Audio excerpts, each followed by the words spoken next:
আমার বাবা মা নেই। Oh, I'm really sorry. It's okay.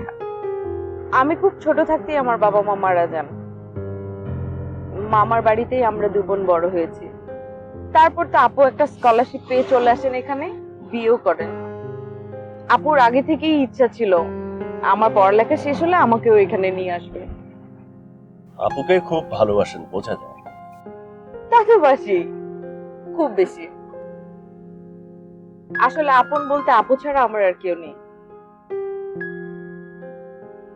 ও আচ্ছা, আপুর কথার সাথে মনে পড়ে গেল, আপুকে তো বাসায় একাই রেখে এসেছি। আর কতক্ষণ লাগবে? এই যে আর খুব বেশি নাই, এই যে বাইক ঘুরবো, ঘুরলেই একটু পরে বাসাটা।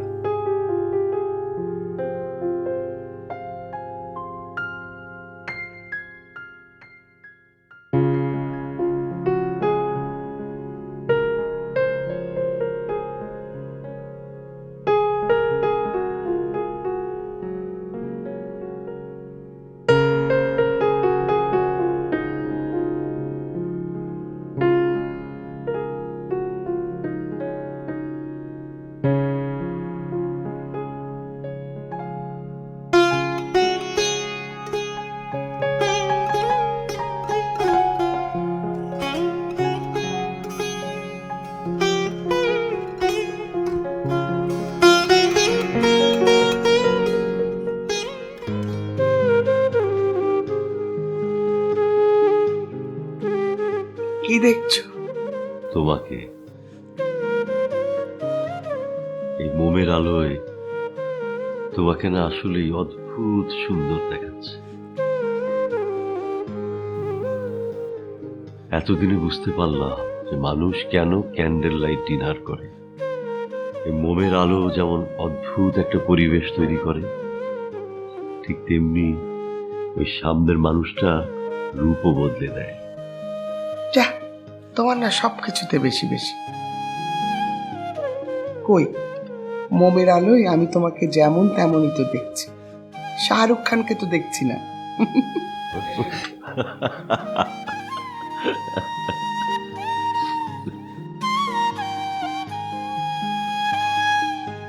মেয়েটা যদি এখন কাছে থাকতো, সময়টা আমার পরিপূর্ণ হয়ে যেত।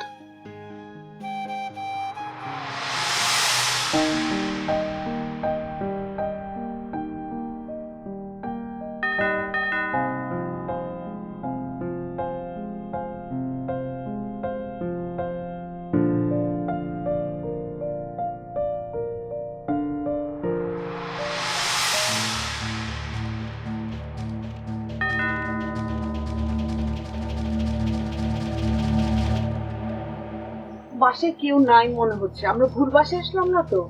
আপনার ঠিকানা অনুযায়ী বাসা এটাই, আর এই বাসায় আমি আগেও এসেছি। ঠিকানা তো ঠিকই আছে, কিন্তু বাসায় যদি লোকজন না থাকে আমি কিভাবে খবরটা দিব?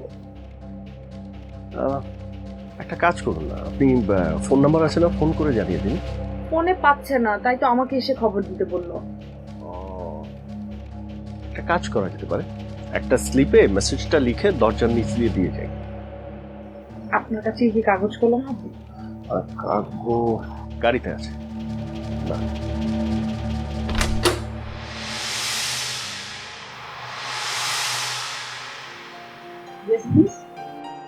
আমি মীরা নামের একজনের সাথে দেখা করতে এসেছি। আমি হ্যালো ম্যাম, চিনতে পেরেছেন? কৌশিক। আমি আসলে চেনা লাগছে, বাট আই ক্যান্ট রিকগনাইজ। আমি কৌশিক, উবার ড্রাইভ করি। মানে এই যে 2 দিন আগে আপনাকে গাড়িতে করে ড্রপ দিলাম। ও ইয়েস, হাই কৌশিক, কেমন আছেন?